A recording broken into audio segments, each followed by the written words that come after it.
Canada's largest school board is one of 4 in Ontario now suing tech giants Meta, Snapchat, and TikTok, claiming that they are disrupting student learning.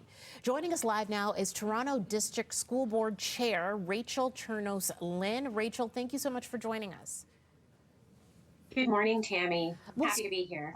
We'll start off with the main claim that you're making in this lawsuit against these tech giants. Can you tell us about that? Sure. So, we have 4 school boards who are suing tech giants Snapchat, Meta, and TikTok for the harm that they have created by creating addictive products that are marketed to children.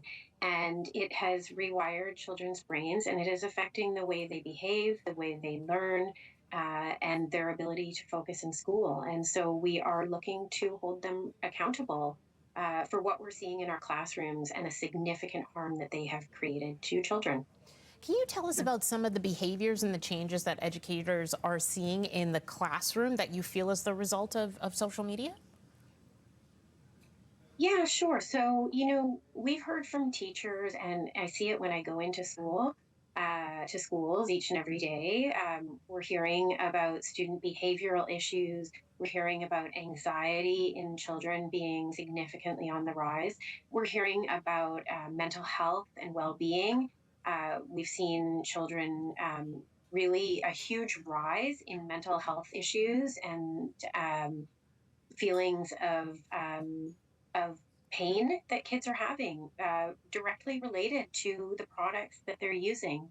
And, we know from statistics that about 45% of students are spending 40 or are spending over 5 hours online a day.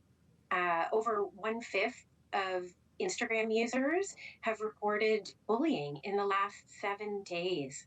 So that's once a week. Those are really alarming statistics, and we're seeing the impact each and every day in our classrooms. And it's time we just can't wait any longer. We cannot allow this harm to continue to students. Now, the total amount that all 4 school boards are seeking from these tech giants is just over $4 billion. What are you planning to do with that? What changes are the boards looking to make with that kind of money? So we're looking for compensation for the harms that these tech giants have created to children.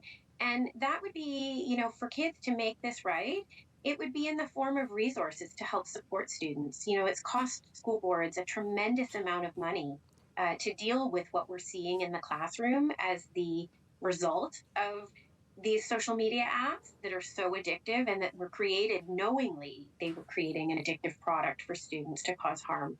So, things like social workers, psychologists, resources, staff, it's a tremendous burden that has been downloaded on school boards to fix. And we're looking for compensation in that regard. And we're also looking for them to create safer products for students. We know social media isn't going away, but we do need to ensure that the products that are being marketed to children are safe for them. And I want to just underscore that this is at no cost to taxpayers. This is being done on contingency fee, so it's not costing school boards to go out in this lawsuit. Now, social media itself has been around for, 25 years as it stands in terms of Facebook and so on. I know it is much more integrated in our society today than it was then. But what do you think the change is? Why do you think that the effects of social media are impacting students so much more now versus then? Is it the pandemic and the fact that there was that portion of their life that they missed as well?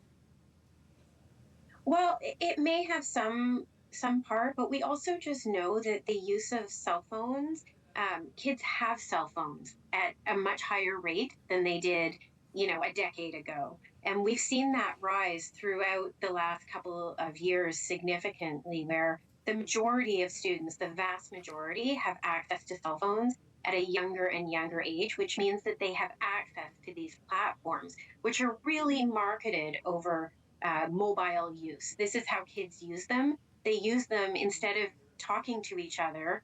They're integrating all of their social pieces through these social media apps as opposed to face, and certainly, when during the pandemic, we weren't face to face, but we are back face to face. And yet the rise and increase is continuing because of the addictive qualities of these apps. And it's causing significant harm. So that's really what this lawsuit is about, is the significant harms that are being created for children, and holding these companies responsible for that.